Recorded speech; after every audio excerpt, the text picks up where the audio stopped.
Então bora dar continuidade à nossa série de leitura comentada do livro dos proto-austríacos a Menger, dessa vez abordando o capítulo 9, que trata de Jaime Antônio Lúcio Antônio Balmes e Urpia, que viveu entre 1810 e 1848. Bora conhecer um pouco do pensamento desse catalão, né, espanhol catalão, mas por que ele é tão importante para a escola austríaca de economia e o que ele tem de proto-austríaco. Sem mais delongas, roda a vinheta e vamos à leitura.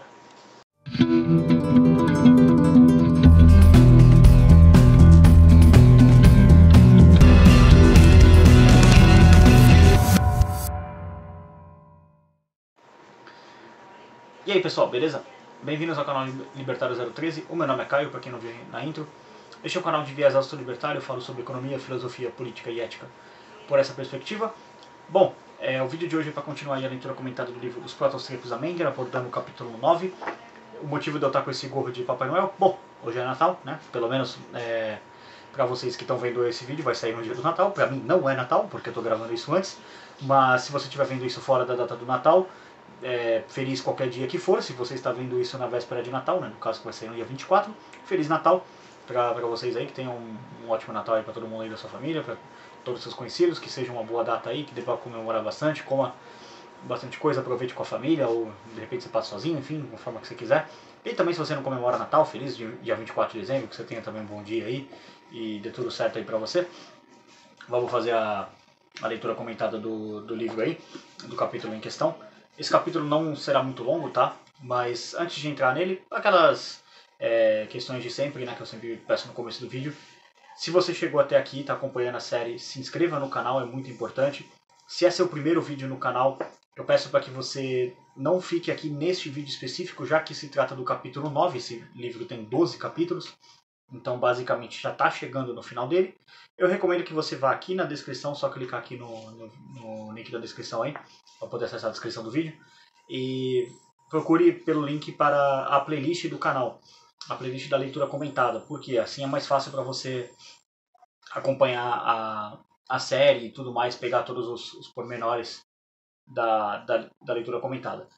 É importante porque, como se trata do capítulo 9, já passou bastante coisa, já está caminhando para o final do livro, basicamente falta isso aqui do livro, então tipo, tudo isso aqui, para vocês terem uma noção, já foi lido, então estamos chegando no final da série, então para você acompanhar tudo certinho, acompanha desde o começo na playlist. Se você quiser acompanhar lendo o livro, tem um link aqui na descrição para você comprar o livro através do site da Amazon ou baixar através do site aqui que está aqui na descrição. Não é o Instituto Rothbard nem o Instituto Mises, que é geralmente os que eu deixo na descrição, mas basicamente é o que eu achei. O link é de boa, tá? Não tem nada de vírus, nem nada do tipo. Eu baixei o próprio arquivo, vi, não tem nada disso. Passei antivírus no celular aqui e tal, tá? Show, não tem nada de errado, então pode baixar lá. Pelo menos esse arquivo, tá? Não sei o resto do site, então pelo menos o arquivo do livro. Se você também for lá na descrição, peço para que você siga o canal também nas outras redes sociais, isso é muito importante, ajuda a engajar o canal, ajuda a aumentar o alcance do canal também em outras plataformas além de aqui no YouTube. Deixa seu comentário e sua curtida também, ajuda o canal. E também colabore com o canal financeiramente pelos meios disponíveis. Você pode ajudar o canal através de doação de Bitcoin, Lightning ou Nano, via criptomoeda, ou pode mandar um pixão mesmo aí, sei lá, escreve lá na mensagem, Feliz Natal aí, Caio, então manda alguma grana aí se puder. O pix é o contato.libertario013@gmail.com. Fico agradecido para quem puder colaborar aí, para ajudar aí, enfim, a puxar o canal, é sempre importante. Na descrição também tem o link dos parceiros do canal. Se você quiser presentear alguém, por exemplo, com um curso de inglês, você pode contratar o Nathan da Make Easy English, tem uma condição especial para os seguidores aqui do canal. Então você vai lá na descrição, acha o WhatsApp dele e fala, pô, achei você aí pelo canal Libertário 013. Ele falou que tem uma promoção aí para se matricular ou matricular alguém no curso, então vai lá, fala com ele. Dos nossos é libertário também, não contrato pessoas que não são libertárias e também não me associo com quem não é libertário. Se você quiser presentear alguém também nesse Natal, você pode fazer isso através da Loja da Liberdade, usando o cupom Liberdade5 você garante 5% de desconto em qualquer compra na loja. Além do mais, você também ajuda o canal através de compras lá, porque vem uma parte da renda, vem para mim, né? Sou associado, então ajuda também, assim como lá com a Tanda Make Easy English. E se você quiser contratar alguém para fazer thumbs e fazer basicamente melhorias no seu Instagram e coisas do tipo, você pode contratar a Ana, que é a minha designer de thumbs, ela é libertária também, né? Como eu disse, não me associo com não libertários. E na descrição tem o meu Instagram, se você quiser ver o quão interessante é o trabalho dela, você pode basicamente olhar olhar o trabalho dela através da perspectiva do meu Instagram, que é o grande portfólio para o trabalho dela. Então, e o meu próprio canal também, a maior parte das thumbs aqui, pelo menos de um ano para frente, de um ano para trás, na verdade, todas elas que fez. Mas, sem mais delongas, vamos entrar aí na leitura do capítulo, que é o 9, Jaime Luciano Antônio Balmes e Urpia, que foi um pensador que viveu pouco tempo, tá? Ele nasceu em 1810 e faleceu em 1848, então ele teve uma vida curta, ainda mais curta que a do Bastiat, né? O Bastiat viveu 49 anos, ele viveu somente 38, né? É isso? Somente 38 anos, então teve uma vida bem curta. Mas, vamos lá. Tópico 1, introdução. Muito provavelmente você, caríssimo leitor, jamais ouviu falar de Jaime Luciano Antônio Balmes e Urpia, ou em catalão, Jaume Lucia Antoni Balmes e Urpia. Porque o ensino econômico tem sido, não apenas no Brasil, mas nos Estados Unidos, no Japão e na maioria dos países europeus, conduzido exclusivamente pela tradição anglo-saxônica, derivada de David Hume, Ada Smith, David Ricardo, John Stuart Mill e muitos outros, que ao longo dos séculos constituiu a chamada escola clássica. Do outro lado do espectro doutrinário ideológico, os jovens economistas são levados a estudar o keynesianismo e o marxismo, e, quando eles apresentam alternativas de livre mercado, essas recaem invariavelmente sobre Alfred Marshall, Milton Friedman e os monetaristas. O mundo acadêmico da ciência econômica está ocupado quase que integralmente pela tradição anglo-saxônica. Acrescento, lamentavelmente. Eu já pergunto aqui logo de cara para vocês, tá? Vocês conheciam esse cara aqui, esse Urpi aqui? O Jaime Urpi, vou chamar ele assim que é mais fácil. Eu não conhecia, tá? Eu fui conhecer ele pela obra aqui do professor Biratan Jorge Olio. E é bem interessante o professor fazer uma pesquisa assim para pegar um cara completamente fora da casinha. Porque quando você pensa em quem influenciou a escola austríaca, cara, você vai falar de Sais, vai falar de Bastiat, de Cantillon, de Turgot. Vai falar dessa galera, assim, esses caras que estão aqui no livro, foram assunto dos capítulos anteriores. Mas o professor ir nesse cara, nesse Urpi aqui, foi uma coisa bem fora da casinha, tá? E fica meu elogio ao professor Biratan Jorge Olio por pensar em alguém completamente fora da casinha para colocar nessa obra, e vocês vão ver que faz sentido sim, tá? Ele tá aqui. Mas vamos lá. Jaime Balmes, como é mais conhecido, um sacerdote e filósofo catalão, não apenas foi o primeiro a desatar o monogorde do famoso paradoxo do valor, em 1844, como também o primeiro a expor claramente a lei da utilidade marginal. Foi contemporâneo de Gossen, nasceram ambos no mesmo ano de 1810, mas chegou a essa importante solução que contribuiu para abrir o caminho para o posterior desenvolvimento da escola austríaca. Esse Gossen, tá? Só uma nota rápida aqui. Ele vai ser assunto do próximo capítulo. Só confirmar aqui. Isso mesmo, o próximo capítulo, que é o Hermann Heinrich Gossen. Ele viveu até 1858, nasceu em 1810, né? Então ele viveu 48 anos. Viveu 10 anos a mais do que o professor aqui, né? O filósofo Jaime Balmes, né? Vamos lá. Mas chegou a essa importante solução, contribuiu para abrir o caminho para o posterior desenvolvimento da escola austríaca em 1844, em seu artigo Verdadeira Ideia do Valor ou Reflexões sobre a Origem, Natureza e Variedade dos Preços. Da Hermann Heinrich Gossen, nas datas anteriores que eu citei, 1810 e 1858, chegou ao mesmo resultado, embora, como veremos no capítulo seguinte, utilizando uma metodologia bem diferente, e foi bem diferente mesmo, ele foi por uma via mais monetarista, vamos dizer assim, mais monetária, né? Mais matemática, na verdade. É a palavra correta aqui. 10 anos depois, ou seja, em 1854, em seu desenvolvimento das leis de trocas entre os homens. Está em alemão aqui, mas estou traduzindo direto porque meu alemão não é bom. Vimos claramente no primeiro capítulo a forte influência dos escolásticos espanhóis no desenvolvimento posterior da escola austríaca de economia. Para entendermos um pouco mais esse fenômeno à luz do pensamento de Jaime Balmes, um religioso da primeira metade do século XIX e, portanto, bem posterior ao pós-escolásticos, recorremos a Jesus Huerta de Soto. Por isso que eu falo, é importante ler ou acompanhar a leitura comentada desde o começo. Se você tá aqui não pegou desde o começo, você vai perder muita coisa, porque o primeiro capítulo é basicamente uma análise de grandes escolásticos, inclusive o Juan de Mariana. Então, por isso que eu sempre bato nessa tecla. Vai lá, volta do começo. Mas vamos lá, palavras do De Soto agora. É preciso recordar, antes de tudo, que no século XVI, o imperador e rei da Espanha, Carlos V, enviou seu irmão Fernando I para ser rei da Áustria. Áustria significa, etimologicamente, parte leste do Império. Império que, nessa altura, compreendia praticamente a totalidade da Europa continental, com a única exceção importante da França, que permanecia isolada e rodeada por forças espanholas.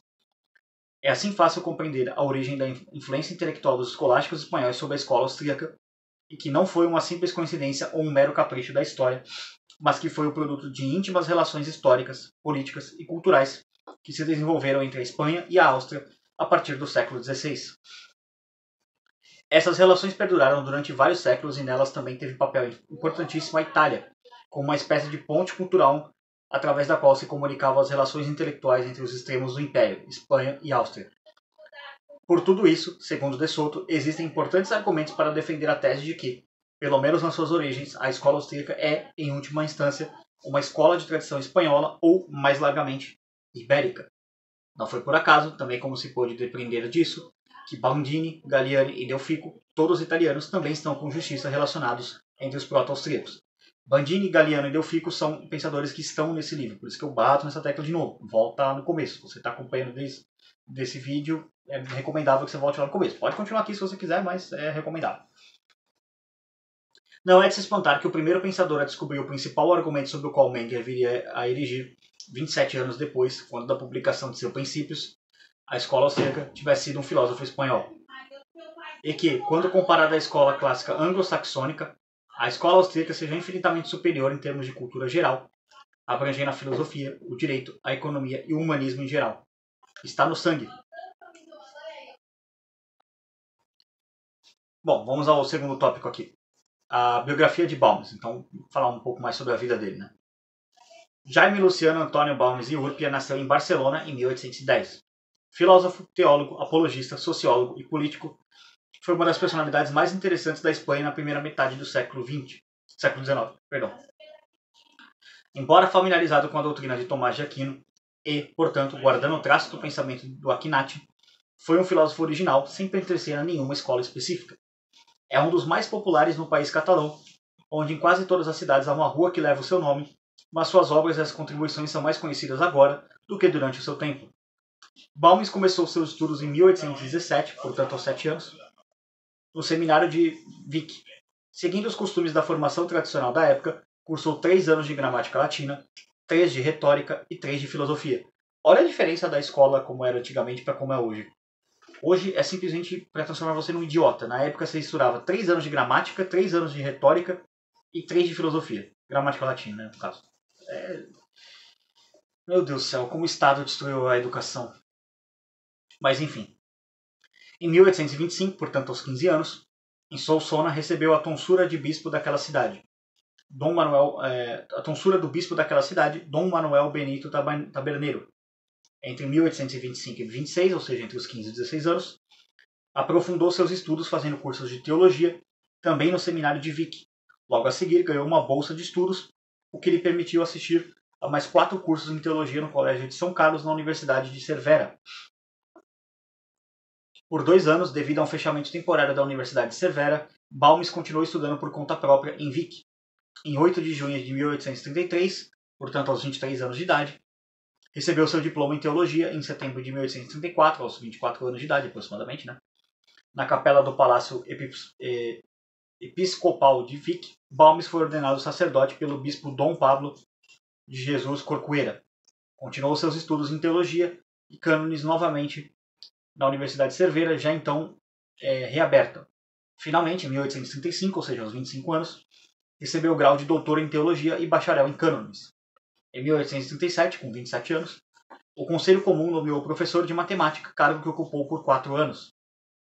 É importante observar que a obra de Balmes encontra-se repleta de conceitos e ideias matemáticas, às quais em diversas ocasiões o filósofo recorreu para ajudar a esclarecer colocações filosóficas. Em 1839, sua mãe, Teresa Urpia, morreu. 2 anos depois, em 1841, Balmes mudou-se para Barcelona. Naqueles anos iniciou a sua atividade espantosamente criativa e produtiva e contribuiu para vários jornais e revistas, algumas das quais fundou como La Civilisation, La Sociedad e El Pensamento de la Nation. Ademais, expôs suas ideias em diversos panfletos que atraíram a atenção dos leitores.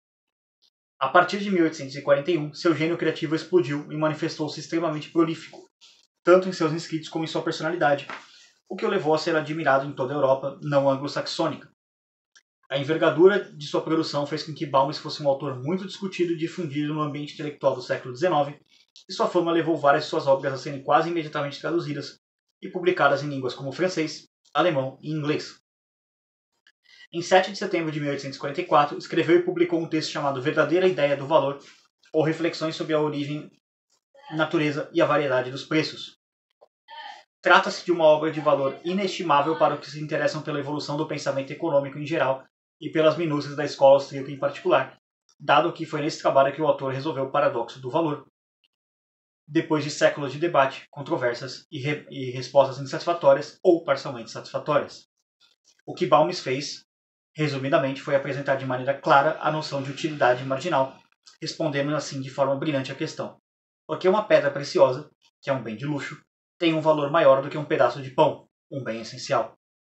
Depois que se envolveu em atritos de caráter político e atacou o regente Espartero, foi exilado. Foi após seu retorno que fundou e editou O Pensamento de la Nation, um seminário católico e conservador. Entretanto, sua fama repousa principalmente em seu livro intitulado O Protestantismo Comparado com o Catolicismo, em suas relações com a civilização europeia, no qual elaborou uma contundente defesa do catolicismo, na medida em que representa o espírito de obediência à ordem e oposição ao protestantismo, associado a um espírito de revolta ou anarquia. O livro é frequentemente citado como um argumento robusto contra os relatos históricos e a crença, tão difundida quanto infundada, a partir das obras sociológicas de Max Weber, que destacam um papel protagonista do protestantismo, em detrimento do catolicismo, no desenvolvimento da sociedade moderna. Em suas origens, as bases filosóficas e teológicas da escola austríaca são inteiramente católicas. Isso aqui é uma coisa que já foi discutida aqui no livro, mas sim, de fato, a escola austríaca era e é profundamente influenciada por pensadores católicos. De acordo com a Enciclopédia Britânica, suas melhores obras filosóficas são as explicações claras do pensamento escolástico, a filosofia fundamental e o curso de filosofia elementar, que ele traduziu para o latim para uso em seminários. O autor faleceu precocemente, vítima de tuberculose, em 1848. Seus restos repousam no claustro da Catedral de Vic. E aqui é uma coisa que é interessante, né? Porque ele morreu 2 anos antes do Bastiat e da mesma doença, né? Então, olha como era estranho. As pessoas antigamente, elas pegavam tuberculose e elas morriam. Hoje em dia, assim, para você morrer de tuberculose, você tem que ser basicamente muito negligente com o seu tratamento, porque a doença é totalmente intratável hoje em dia, mas na época matava muita gente. Era praticamente você pegava isso e você morria. Mas vamos lá, vamos entrar aqui na parte do pensamento do Balmes em relação a... já que já tratamos da parte da vida dele, né? Segundo De Soto, pode-se afirmar que o principal mérito de Karl Menger teria consistido em redescobrir e impulsionar a tradição católica continental de origem espanhola e ibérica em geral, que praticamente estava esquecida e havia caído em decadência. Como consequência, por um lado, o triunfo da reforma protestante e da lenda negra contra tudo que fosse espanhol, e por outro lado, e, sobretudo, devido à influência muito negativa que as teorias de Adam Smith e do resto de seus seguidores da escola clássica de economia tiveram na história do pensamento econômico, perdão.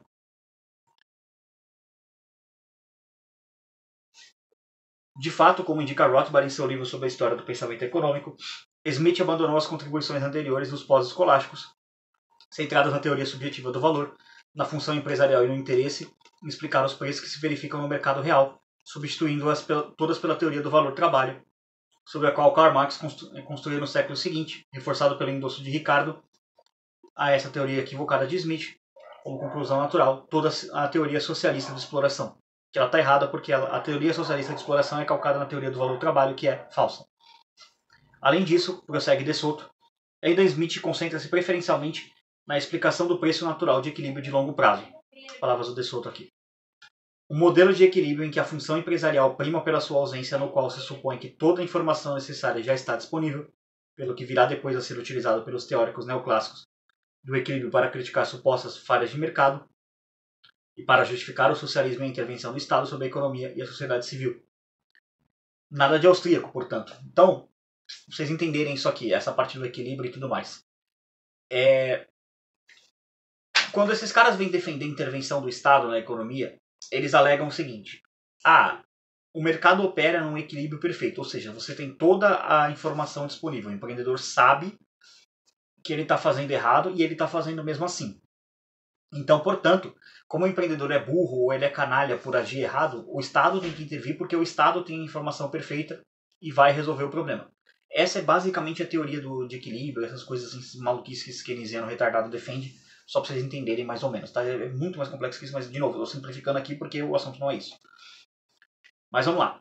Por outro lado, agora retornando a Rothbard, Adam Smith levou o calvinismo à ciência econômica, quando, por exemplo, apoiou a proibição da usura e distinguiu entre ocupações produtivas e improdutivas, além de romper com o laissez-faire radical de seus antecessores justnaturalistas da tradição continental, espanhóis, portugueses, franceses e italianos, introduzindo na história do pensamento um liberalismo tanto tíbio e repleto de exceções e relativações que muitos teóricos da social-democracia de nossos dias poderiam inclusivamente aceitar. Então, o Adam Smith era basicamente um social-democrata que muita gente erradamente atribui como liberal.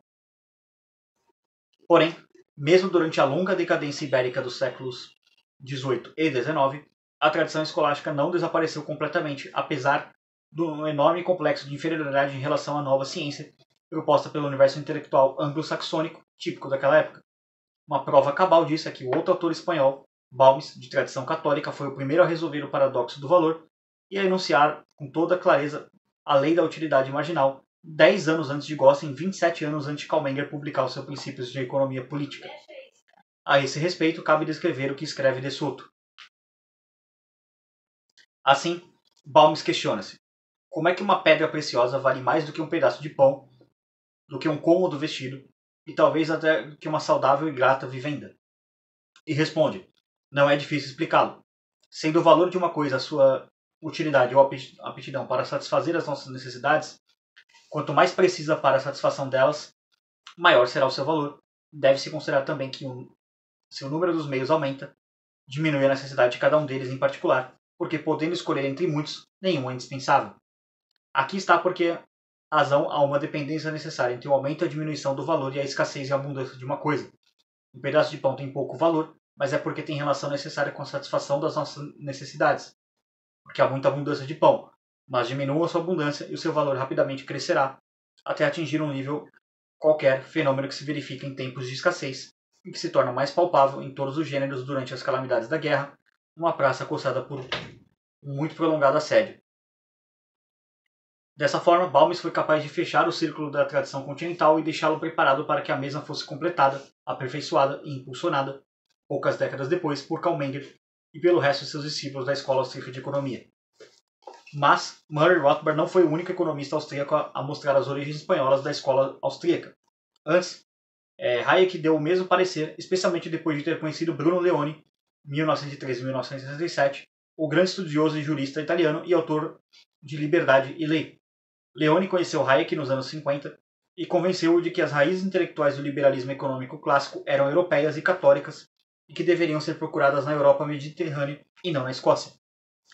Uma das melhores alunas de Hayek, Marjorie Grace Hutchinson, especializou-se em literatura espanhola e traduziu para o inglês os principais textos dos escolásticos espanhóis, formando uma obra que hoje é considerada um pequeno clássico. E Jesus Huerta de Soto faz uma revelação importante. Eu até tenho uma carta de Hayek de 7 de janeiro de 1939, na qual ele me pede para ler o artigo de Murray Rothbard, a pré-história da escola austríaca, dizendo que ele e Grace Hutchinson demonstram que os princípios básicos da teoria dos mercados competitivos foram trabalhados pelos escolásticos espanhóis do século XVI e que o liberalismo econômico não foi delineado pelos calvinistas, mas pelos jesuítas espanhóis. Hayek concluía sua carta dizendo que eu posso garantir, pelo meu conhecimento pessoal das fontes, que o argumento de Rothbard é muito forte. A par de sua importantíssima contribuição à economia, ao resolver uma questão que atormentava os pensadores havia séculos, Balmes foi um filósofo excepcional. Na Enciclopédia Católica, pode-se ler que Balmes tem um lugar de honra universalmente admitido entre os maiores filósofos dos tempos modernos. Ele conhecia o pensamento reflexivo de sua época e do passado. Estudou e criticou cuidadosamente e criteriosamente os sistemas da Alemanha, de Kant a Hegel. Era bem familiarizado com os escolásticos, especialmente São Tomás de Aquino. Meditou sobre eles profundamente e adotou a maioria de seus ensinamentos, mas chegou a seus próprios processos mentais e moldou-os com o próprio gênio. Descartes, Leibniz e a escola escocesa tiveram uma influência considerável sobre o método e a matéria de seu pensamento, caracterizado consequentemente por um ecletismo ponderado. Considerava um perigo rejeitar automaticamente as opiniões de qualquer grande mente, uma vez que, mesmo que elas não reflitam a realidade completa, raramente são desprovidas de fundamento fortes e contêm pelo menos alguma medida de verdade. Balmes foi, portanto, uma das mais influentes personalidades no revigoramento da sã filosofia na Espanha e, na verdade, em toda a Europa, durante o segundo quarto do século XIX, uma influência que continua através de suas obras permanentes. Algumas de suas teorias estão naturalmente sujeitas a críticas. Ele talvez supervalorize, segundo seus críticos, o instinto intelectual, uma influência da escola escocesa, e subvalorizasse a prova objetiva na percepção da verdade. Na psicologia, rejeita o agens intellectus, o intelecto abstrato, e o espécie intelligibus, apresentações intermediárias, e sustenta que o princípio da vida em bruto é imperecível por natureza. Porém, essas são apenas divergências acidentais e relativamente pouco importantes do corpo permanente da filosofia tradicional. O mesmo sistema que se recebe em sua filosofia fundamental, uma interpretação renovada e um desenvolvimento mais apurado em resposta às condições intelectuais de sua época. Pois uma das convicções de Balmes era de que o negócio do filósofo não é meramente repensar e representar, mas reformular e desenvolver-se. Isso aqui, esse pensamento dele eu concordo bastante, tá? Porque para mim o filósofo ele tem que ser um cara que ele realmente se reformula e se desenvolve. Porque se o mesmo filósofo mantém a mesma ideia durante toda a sua vida, é sinal que ele foi um mau filósofo. O bom filósofo ele discorda das ideias dele ao longo da vida porque ele vai buscando a verdade, né? Eu defendo isso, que um filósofo, em última análise, é um buscador da verdade. Eu tento ter isso, de ser um buscador da verdade. Eu costumo contar pra galera aqui do canal, não sei quem conhece, mas quem conhece tá aí a história. Há 10 anos atrás, né, em 2013, estamos em 2023 ainda, né, Natal de 2023, eu tava, né, na verdade, lá em junho de 2013, na Avenida Paulista, defendendo o governo Dilma. 10 anos depois eu tenho um canal libertário, anti-Estado, anti-esquerda, enfim, porque isso é a minha verdade. Daqui 10 anos, em 2033, eu vou estar defendendo a escola seca de economia, libertarianismo. Eu não sei. Eu não tenho essa resposta, porque eu não consigo prever meu próprio futuro. Mas o que eu posso dizer é, se alguém me apresentar uma teoria sólida que refute as ideias da escola seca de economia, eu vou mudar de ideia. Porque isso é uma constante. É uma busca pela verdade. Eu não tô... Eu costumo dizer que eu não sou libertário, eu estou libertário. Alguém pode provar que o libertarianismo está errado e eu posso mudar de ideia. Mas, assim, com o nível das críticas que a gente tem, eu posso prever com bastante certeza que eu vou continuar libertário pelo menos por mais uns 10 ou 15 anos aí, porque a galera crítica do libertarianismo é bem fraca. Mas vamos lá. No dicionário enciclopédico hispano-americano, encontramos um belíssimo resumo do pensamento de Balmes.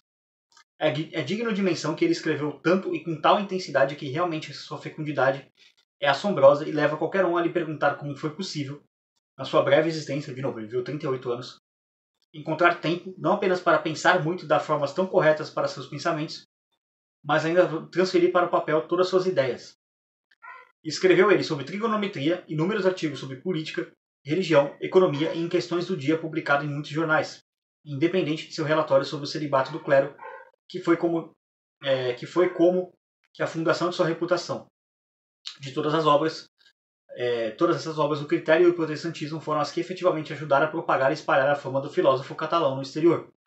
Ambos os livros foram traduzidos para o francês, inglês, alemão e em latim. Na Wikipédia pode-se ler que geralmente a filosofia balmesiana é entendida simples e erroneamente como a filosofia do senso comum, mas, na verdade, ela é mais complexa. Tanto em filosofia fundamental quanto em filosofia elementar, sendo esse segundo trabalho mais informativo, ele trata da questão da certeza. Balmes divide a verdade em 3 classes irredutíveis, ainda que falemos da verdade como se fosse uma só. Essas classes são as verdades subjetivas, as verdades racionais e as verdades objetivas. O primeiro tipo pode ser entendido como uma realidade presente para o sujeito, que é real, mas que depende da percepção do indivíduo. Por exemplo, afirmar que se sente frio ou sede são verdades subjetivas. O segundo tipo, a verdade racional, é a da lógica e matemática, valendo como exemplo qualquer operação desse tipo. E por fim, a verdade objetiva é entendida como aquela que, mesmo percebida por todos, não está na categoria de verdade racional, como por exemplo, quando dizemos que o céu é azul ou que em uma floresta há árvores. Para Balmes, esses três tipos de verdades são irredutíveis e os métodos de captá-las diferem uns dos outros. Portanto, é necessário que a filosofia considere primeiro o tipo de verdade que se busca. Não existe, para ele, a possibilidade de se duvidar de tudo, pois admitir isso importa esquecer que há uma série de regras de pensamento que admitimos como verdades, exatamente para podermos duvidar delas. Semelhantemente, as percepções de Santo Agostinho e Descartes, para Balmes, dizer que duvidamos necessariamente implica a certeza de que estamos duvidando, e dessa forma a dúvida também é uma certeza. É meio que um paradoxo, né? Mas é verdade. É impossível existir um autêntico cético radical simplesmente porque não há dúvida universal. Isso aqui eu concordo. A certeza é anterior à filosofia natural e é natural e intuitiva como a dúvida. Sendo assim, a certeza comum e natural também engloba a certeza filosófica cartesiana. Para chegar a essa certeza, precisamos necessariamente de critérios que nada mais são do que os meios pelos quais chegamos à verdade, e há uma variedade de critérios, assim como há vários tipos de verdades. No entanto, Balmes prefere distribuí-los em três: critérios de consciência, critérios de evidência e critérios de senso comum, e esses são os critérios de acesso para os três tipos de verdade. Definir então como filosofia do senso comum todo o pensamento de Balmes não se deve à sua concepção do senso comum como inerente ao esforço filosófico, mas especialmente à sua definição desse sentido com um método para se alcançar uma certeza. Vale a pena observar a relação de verdade subjetiva com os critérios de consciência, das verdades racionais com os critérios de evidência e, finalmente, das verdades objetivas acessíveis com o critério de senso comum. Balmes argumenta que a metafísica não deve sustentar-se apenas em uma coluna, mas sobre as três que correspondem às três verdades. Assim, o princípio da consciência cartesiana, cogito ergo sum, é uma verdade subjetiva, enquanto o princípio aristotélico da não contradição é uma verdade racional.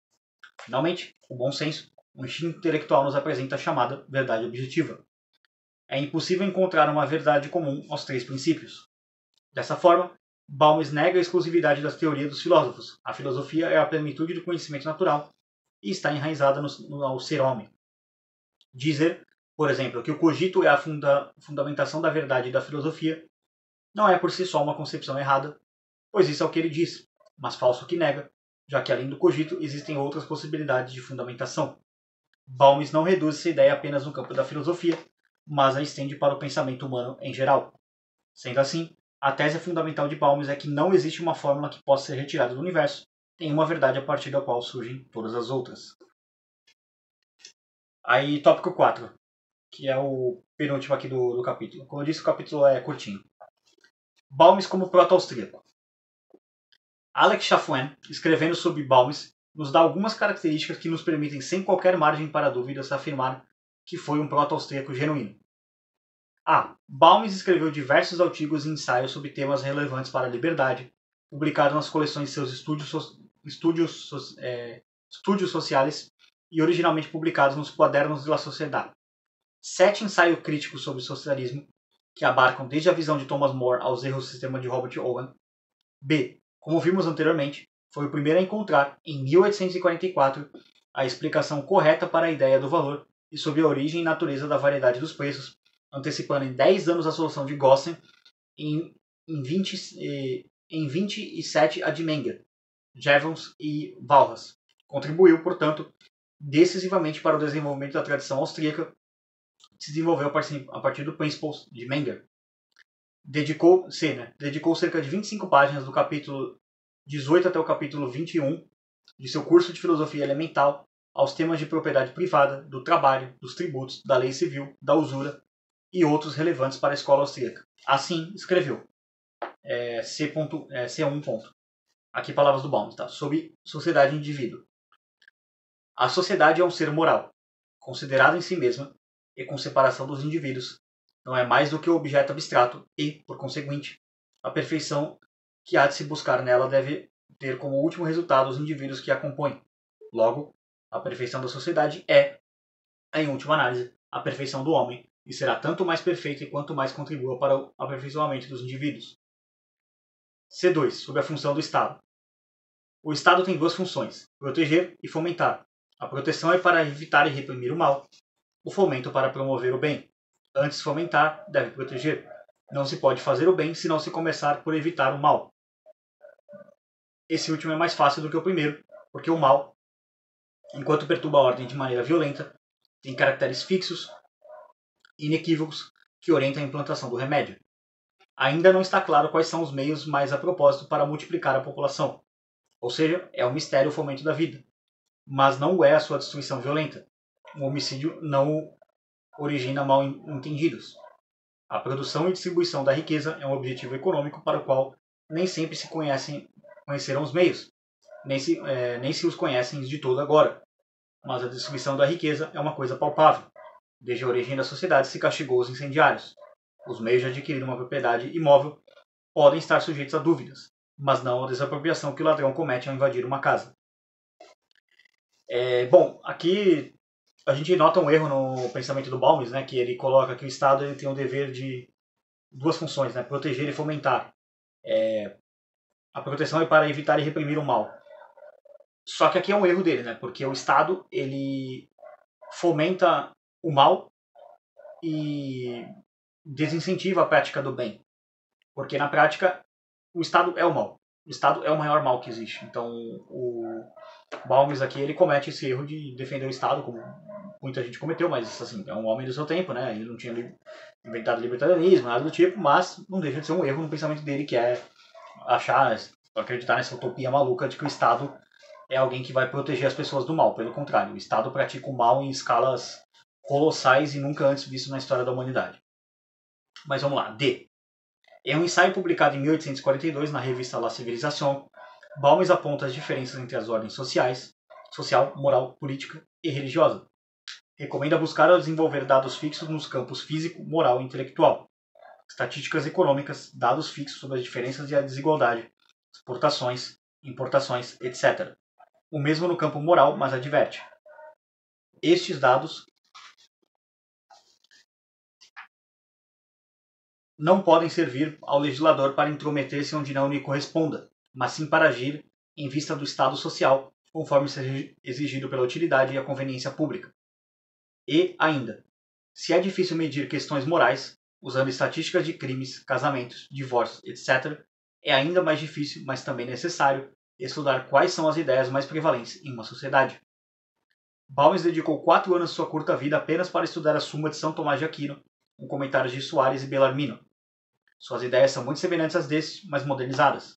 Em suma, é bastante fácil encontrar em seu pensamento, não apenas no econômico, mas no filosófico, no político e no moral, traços bem marcantes da tradição fundada por Menger, que a meu ver são mais do que suficientes para qualificar Balmes como um de seus antecessores mais ilustres. E aqui vamos ao tópico 5, encaminhando para o encerramento do vídeo. Conclusões. Uma ciência, seja ela social ou exata, não é algo que nasça pronto a partir do nada. É sempre fruto do trabalho de gerações de pesquisadores, cientistas e pensadores que, a partir de algum ou de alguns colegas que os antecederam, contribuem com suas próprias ideias, deixando a tarefa que executaram para serem aperfeiçoadas, ampliadas ou mesmo negada pelos pesquisadores, cientistas e pensadores das gerações seguintes. Assim como a ciência não nasce pronta, ela também nunca fica pronta ou acabada. A evolução de uma ciência é um fenômeno que caracteriza as ordens espontâneas, expressão que Hayek usou para designar os fenômenos, tal como a linguagem e a moeda, que são resultantes da livre ação humana, mas que não são planejados pelo Estado ou por grupos específicos. É como um edifício em permanente reforma e construção, em que cada operário, desde aqueles que iniciaram a obra, acrescenta a sua pedra de contribuição ao prédio. Algumas dessas pedras são angulares e geralmente são colocadas pelos chamados fundadores da ciência. Outras são menos grandiosas ou importantes, mas sem elas também não existiriam as pedras angulares.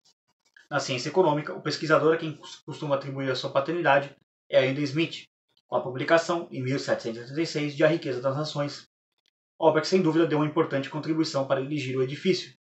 Porém, mais importante que a contribuição daquele brilhante escocês foi a do irlandês de origem hispânica Richard Cantillon, que, como vimos no capítulo 3, foi quem primeiro apresentou a economia de forma sistematizada, 46 anos antes da publicação de A Riqueza das Nações, em seu brilhantismo, Ensaio sobre a Natureza do Comércio em Geral, escrito por volta de 1730 e publicado na França em 1755. Cantillon, e lembrando que escreveu Jesus Huerta de Soto, que reproduzimos no início desse capítulo, talvez exatamente por ter sangue espanhol, foi importante para o austríaco. No caso da escola austríaca, a pedra fundamental foi colocada na obra pelo pedreiro Karl Menger, considerado por todos, com justiça, o seu fundador. No entanto, Mengele não colocou essa pedra no vazio. Ele a cimentou sobre outras muito importantes que foram colocadas por muitos de seus antecessores. Cada geração de proto-austríacos que se erguia, assim, desde os primeiros pós-escolásticos até Hermann, Heinrich Gossen e Gustavo de Molinari, foi se encarregando a um ritmo às vezes presto, às vezes ralentando, ditado pelo tempo e pelas circunstâncias determinadas pelo grande sistema que Ortega y Gasset chamou simplesmente de história. Neste capítulo, acreditamos ter mostrado que Jaime Luciano Antônio Balmes e Urpia, ou simplesmente Jaime Balmes, foi um desses antecessores imediatos, juntamente com Hermann Heinrich Gossen. Aí, nota 123 aqui, que será estudado no capítulo seguinte. Bom, é bem interessante esse capítulo aqui, né? Porque é um pensador que eu não conhecia, então para mim teve um senso de ineditismo, assim, de tipo, pô, quem foi esse cara? E aí você vê que ele tinha muita coisa interessante. Claro, tem críticas a fazer, né? Como ele dizendo que o Estado fomenta o bem e protege do mal. Isso aí é um erro dele, mas beleza. Erros acontecem, como eu disse, né? A gente tem que olhar muito mais para a época que ele estava escrevendo e tentar não ser tão revisionista histórico assim. Eu sei que a Escola Austríaca de Economia é uma escola revisionista, né? Em termos da parte de pensamento histórico, mas também é importante levar a época que o cara está escrevendo. E mais um cara assim que viveu pouco tempo, né? Ele viveu 38 anos só, mas escreveu bastante, escreveu muita coisa em grande quantidade, então mais um pensador notável em termos de produtividade, né?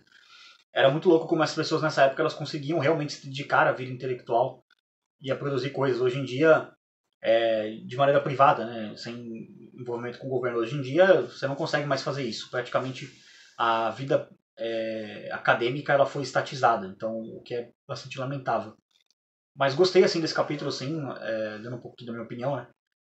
Vocês gostaram também? O que vocês acharam? Conhecia? Algum de vocês aí, meus seguidores aí, conhecia o Jaime Balmes? Eu não conhecia, realmente, de verdade, nunca tinha ouvido falar nenhuma obra dele, nem nada. Foi o meu primeiro contato com a obra dele. Vou procurar algumas obras dele para ler mesmo. Não só ler assim, o De Soto citando ele, o professor citando ele, mas ler o que ele realmente escreveu, parece ser um cara interessante. Então, agradeço a todo mundo que assistiu aí a esse vídeo. De novo, Feliz Natal para todo mundo que está assistindo esse vídeo. Não é Natal para mim, mas é Natal para vocês. Então, Feliz Natal. Deixa um Feliz Natal aí para todo mundo do canal aí também, nos comentários. Vou comentar aí só Feliz Natal, Feliz Natal, alguma coisa assim. Depois comenta aí, o que você ganhou de presente aí? Que horas você assistiu esse vídeo? Tá saindo 7 horas para vocês, né? Então, vai terminar por volta de 7h40, 8 horas aí, mais ou menos. Então, deixa aí, o que você comentou, o que você comeu de ceia aí, se você viu depois do dia 24, enfim. Bora interagir sobre isso aí. Mas é isso, agradeço a todo mundo que assistiu o vídeo. Novamente, se inscrevam, comentem, compartilhem. Feliz Natal para todos.